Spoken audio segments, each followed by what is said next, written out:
Web design space is more confusing than ever. There's a ton of different platforms. There's AI enablement. Knowing where to start is super confusing.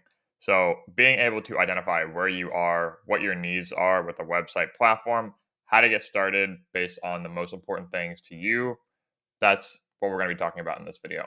So, my name is Andy. I run a web design strategy studio, and I've been building, designing, and launching websites every day for the last 3 years as I've built this company.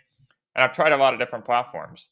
And I would bucket these in this video. We're going to be talking about where you should get started because that's more important than ever based on knowing what your needs are, what industry you're in, how much you're going to be dabbling in it. And I've actually taken the 5 most popular designer friendly platforms, ones that I have had experience with, and we're going to go through and rank them on these factors here that we're going to talk about.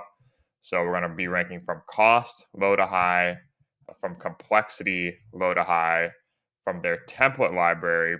So you know where you can get a good starting point based on how much you're going to be doing it. If you're going to be doing it to yourself, you're going to be sending it to a designer developer. We're going to be ranking it on the ease of use from low to high. We're going to be also ranking it on the scalability. So if you're at a starting point, if you're a small business, are you going to be expanding on it, adding more complex figures, more complex features like a CMS, anything like that? If that's important to you, is it a good platform to build on? We're also going to be talking about the ease of updating. So if you're going to be in the site a lot, or if it's just a landing page, you're a one-time use sort of thing, if it's lowest to most stressful in that realm. And I have the 5 most popular ones. We're going to be ranking them on all of these factors based so you can identify your starting point where you are. And by the end of this video, you're going to know which one to get rolling with. So we're going to dive straight in. And the first one that we're going to be talking about, I'm also going to be showing you an example of a website that has been built on each of these platforms. So you can go and look at it yourself and think, okay, I can make this connection. This looks like something that I could get started with. Okay, so the first one we're going to be started with is Framer. It comes in at a total of 46 out of 50. So for cost, it gets an 8 because its lowest plans start at $5 a month. Very easy to get started with. They have it's basically, if you guys have ever used Figma or heard of Figma as a design platform, it's very easy to get started with. It's basically a drag and drop platform, but you do have to use development capabilities. You have to have knowledge sort of the web to be able to go in and design these things. So look at the Framer website here. I've got the marketplace pulled up here. Framer marketplace is really good because they have a lot of resources. They have a lot of templates that are filtered by industry and cost. Some of them are free, some of them have cost, but they also have assets that you can use to sort of level up your site as you go. But if you look at Framer itself as a build platform, you have to have some knowledge of how the web works in terms of responsive design. And if you look at the UI of the platform itself, you kind of have to design on 3 different breakpoints, but there is a lot of scalability. And if you look at an example of a Framer website, they are known for being heavily interactive. They have a lot of out-of-the-box animations and interactions that make it really approachable, and it's very eye-catching. They aren't always the most performant. They are quite lightweight after launch, so it's a good place to get started very well. It's very low development time as well, so you can launch these very fast. And it's low development knowledge that you need to go in and use a template or get started or build on a low-code friendly platform. So for the complexity, it gets a 6. For the template library, we just talked about, it's an 8 because it has all those very large community behind it. And as we go through, this category is going to be ranked a lot by template library. Is also going to be kind of in the bucket of community as well. How many designers are using this and how many businesses are relying on the resources that this platform has established? What kind of momentum does it have behind it? The ease of use, like we talked about, is a 9, so very user-friendly. The scalability of it is a 6 on a ranking factor. They did, within the last year, launch a CMS. So Framer CMS is building and scaling and launching at the most simple level. If you picture a blog, you can start to categorize on your website, have a content library that you can write and build in a different, and have like a template to where you can build content and have templatized features across it. So it's not the most scalable as it is. There's not a robust CMS, but they are innovating a lot every day on this front. The ease of updating is a 9 because they just recently launched Framer Editor. And I've seen a lot and heard a lot of good things about this in terms of how well you can customize the editing experience. So you can basically just click into a site. If you could give your client a staging link, they can basically just click into other areas on the site and go and navigate it themselves and make changes that you can customize. So picture if you only want them to be able to, this section right here is heavily interactive. There's a lot of things you can go in and break. If you only want them to be able to update this title on this section, that's all you have access to. So it's really easy to customize, and they're innovating a lot every day. And I would say of all these platforms, probably the easiest to update. So it definitely has that going for it. It's up here at the top at 46 out of 50. Depending on where you are, it's also going to fit the widest range of people on this network. It's probably the best marriage between ease of use and scalability and long-term website in the future. We're very bullish on Framer. We are a Framer and Webflow agency. These two get lumped in a lot together, Framer and Webflow. But right now we're going to talk about Webflow and why it's getting the scores that it is, because there is a lot of difference between Webflow and Framer, and we're going to talk about that right now. So for cost, Webflow gets a 5 because it can be quite costly. The cheapest plan that Webflow currently operates under is $18 a month, and so you picture out of the box, you are paying at least $18 just to go live, which is not bad, but it's not as friendly to like a small business or a startup who's really strapped for cash or just wants to get a landing page live. Webflow is basically Framer with a lot more developmental complexity and scalability. You also have to have a lot more dev knowledge in order to make it your website platform of the future. So that's why it gets a 9 for complexity. Like I said, you have to have a semblance of code. There's a big learning curve in order to make the responsive design work.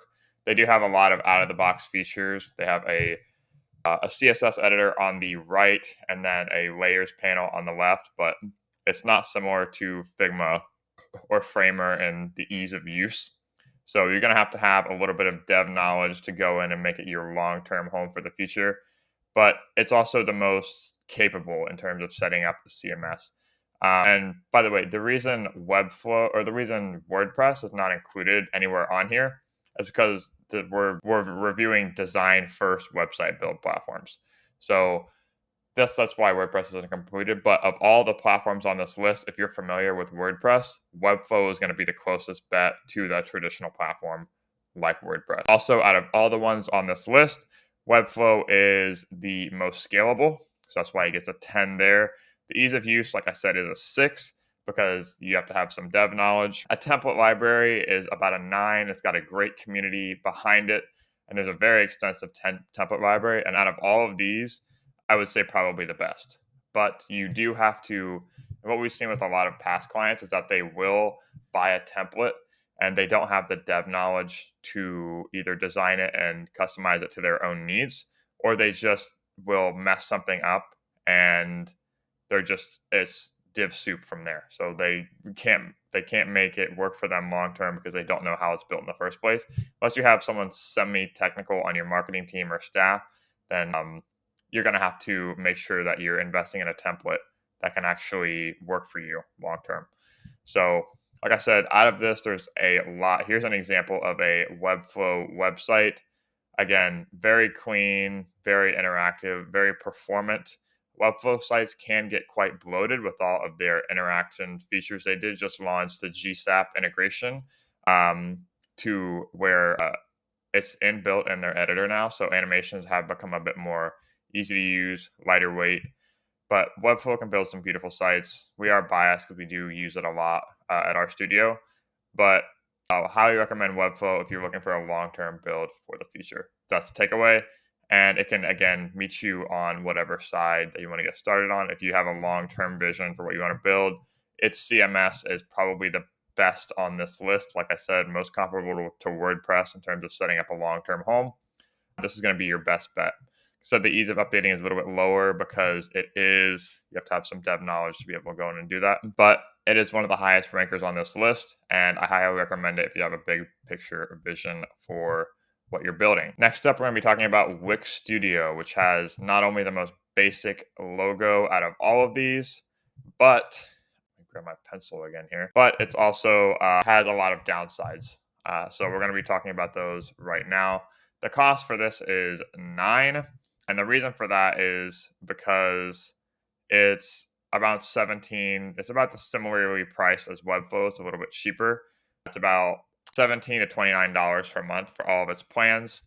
Um, it's not the best in terms of price accessibility, but if you're looking for something, a lot of clients have come from Wix designed websites in the past. So they're kind of inbuilt into the editor. They're kind of gotten grandfathered into the platform itself. So price isn't going to be a barrier in terms of getting started and migrating to that. There are a few advantages if you have a Wix site currently to migrating to Wix Studio. It can store all of your native data, and it's going to be a lot easier one-to-one transition if you are transferring from an existing Wix site. Complexity-wise, it gets a 6. It's a little bit harder to edit. It's a balanced editor. It's a lot more intuitive than Webflow, and it also has much more advanced editing features than the old Wix platform if you built a site on traditional Wix. So there are some advantages there. The template library is quite good. It's not as deep or as categorized as the Webflows. Not as great as the community as well. They've got some great staff there that are publishing tutorials, etc. A pretty good community, not as good as Webflows. The template library gets a 4, as I've said, not as in-depth as Webflow. It's a 7 for the ease of use. Personally, in our experience, we have a lot of glitches that have happened just in the editor itself. I'm not sure if that's just something that we deal with. I've heard a lot of people in my network, other designers, other developers, other marketing teams that have had a lot of problems switching between the editor mode and the development capability side of it. So I'll be on the lookout for that. And again, that's personal experience here, but scalability is going to get a 6. It does have a CMS. I would say CMS wise, it falls between Framer and Webflow. So better than Framer, not as good as Webflow. It has a lot of out of the box features in terms of events, e-commerce, and transactional payments. So it can integrate with Stripe. It can do all of these things kind of out of the box. Doesn't have as much personalization and access to that. So Wix Studio is very much an all-in-one platform. It's a good place to get started if you want something that's semi-scalable. It's not going to be the most designer-friendly website. Here's an example of it, and I cannot stand custom cursors, so pardon my animosity here. But you see a lot of similarities to Webflow and Framer just for some of its interactive components, things like that. It does a good job of having some of these small designer-friendly like scroll-based animations. As you can see, I'm not a big fan of hijacking scroll with animations like this. Again, this is not my favorite website. And you can just kind of see it's a little bit janky. So if we look at responsiveness here, it's not as fluid as an editor. So I've seen a lot of times on Wix Studio sites, you lose a lot of responsiveness in some of these mid breakpoints like tablets where it's just not ideal, especially with these scroll jacking features. This one's not bad. Obviously, their templates are going to be the highest quality thing in terms of a Framer site, but on some of Wix Studio sites, but on some of the Wix Studio sites that we've migrated, these have not been the best. So be on the lookout for that for sure. Again, nothing against Wix Studio. It is a good place to get started depending on what your goals are. Next up, we're going to be talking about Figma Site. So Figma Sites and Figma Make kind of get bucketed into this one platform. There's a lot of AI capabilities. Figma is really innovating, trying to become more of an all-in-one product, as you can tell. So they could almost overtake Adobe at this point with all the things that they're launching. And if we head over to their website, you can see they have all of these new platforms. All these new products. They have Figma Buzz, which is kind of like a Photoshop. They have Figma Draw, which is kind of like an Illustrator. Figma Sites, which is comparable to Framer and Webflow, not there yet, as we'll talk about. Figma Make is kind of this, similar to the next tool we're going to be talking about, which is the zero code Lovable Bolt V0 that I would kind of bucket into that one category. And they have collaborative features like FigJam, Figma Slides, etc. So they're really trying to become this massive all-in-one platform. They IPO'd just last week on the public exchange stock market. So they're doing a lot of cool things. Call it what you will, call it shiny object syndrome, call it over diversification. But Figma has great products. And this is no exception, but it's probably not the best place to build your website on, as we talk about. So the cost is $6. Not great there. It's an easy place to get started. If you have an all-in-one Figma plan, it starts to stack up really fast. I'm not a big fan of the way Figma prices just their designer tools because it is add-on. So you're going to be if you guys are familiar with using Figma, your marketing team has used it in the past, you just get added on for every unique user. For anyone that you want to have editor access to another file, you're paying for another seat for them. It's really confusing, and the Sites plan integrates pretty much one-to-one with the designer platform, the UI platform where you build UI UX templates. So the cost is going to be the same there. Complexity is about a 7. You have to have knowledge of flexboxes and stacks, etc., auto layout. You have to be able to know how to do that in order to build a performant live Figma Make site or Figma site. The template library is a 7. Figma has always had, so I keep mispronouncing a lot of these names. Figma has an incredible community. And what you'll see in all of their community assets in terms of sites, Figma Sites is very new.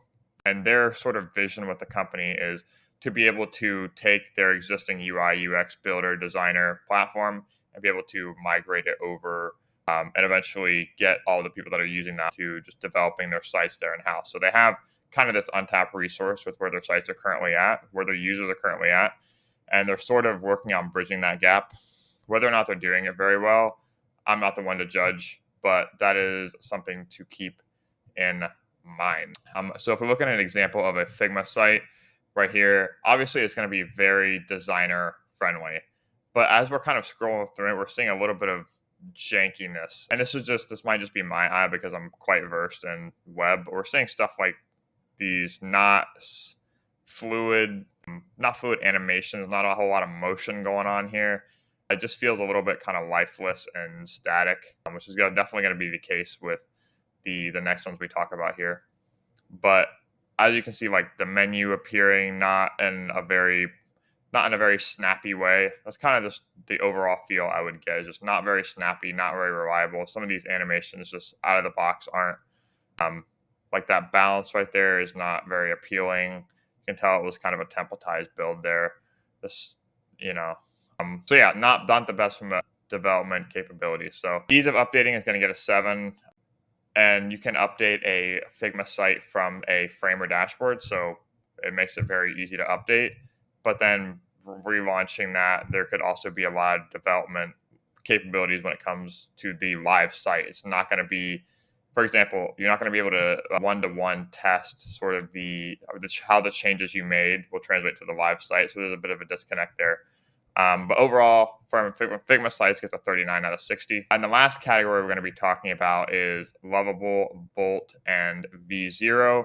It's going to get a 37 out of 60. And I kind of bucketed all of these into one category because they're all quite similar. And the way that these platforms are innovating right now, it's such an arms race in terms of features, everything that's going on with AI. So it would be a combing through hairs at this point to be able to, accurately pick one of these and say this is the best. So I'm kind of bucketing all of these into one category. So the cost for this is 8, and the reason for that is out of all these platforms, it costs you to buy credits to actually use the platform and make the changes that you want. So if you're in your site a lot, you're making a lot of changes, the cost is going to increase exponentially due to that.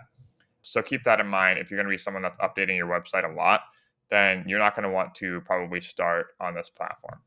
Its complexity gets a 5 because you have to have some knowledge of prompting. Kind of falls right there in the middle.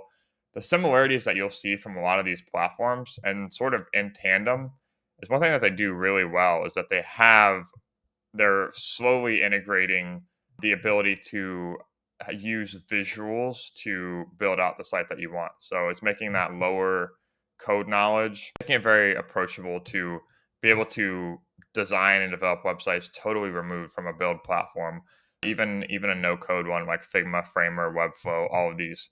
So what they're all doing better as well is having places and integrations to where you can integrate from GitHub and Figma. This is Bolt for V0, similar story in terms of where you can build from. All these integrations, you can drop in screenshots of landing pages, you can import from Figma, you can import screenshots.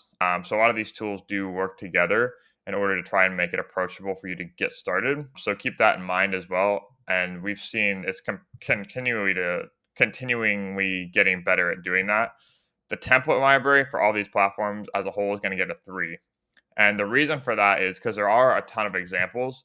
They're all very similar and they're not very categorized in terms of what their use case is. So if you're coming from a particular industry or you know what kind of visual you're going for, it's hard to match that one to one. And you'll see like throughout all of these, for example, on Lovable, the community is front and center. It's not a lot of them are just the design wise just are not bespoke, are not customizable. What we've seen with a lot of these is even as we go in and play with these, it's a lot of times it's like playing whack-a-mole. So you want to prompt it to change one thing and not another. You'll prompt it to change one thing specifically, and it'll change something else in the background. You're kind of bouncing between making small changes and then unintentionally changing other things. So it can be a bit frustrating, and that's also why it gets an ease of updating of 8. So very difficult to put that on a sliding scale.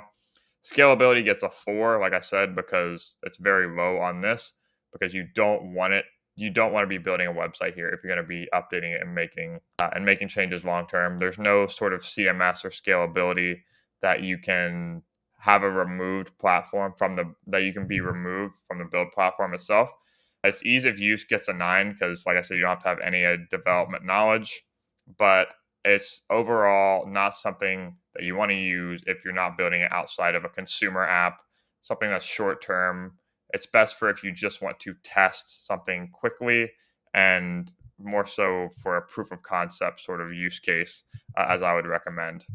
But like I said, its ease of updating gets an 8 because it has the ability to integrate screenshots and other platforms in order to get somewhat of a tailored outcome that you want.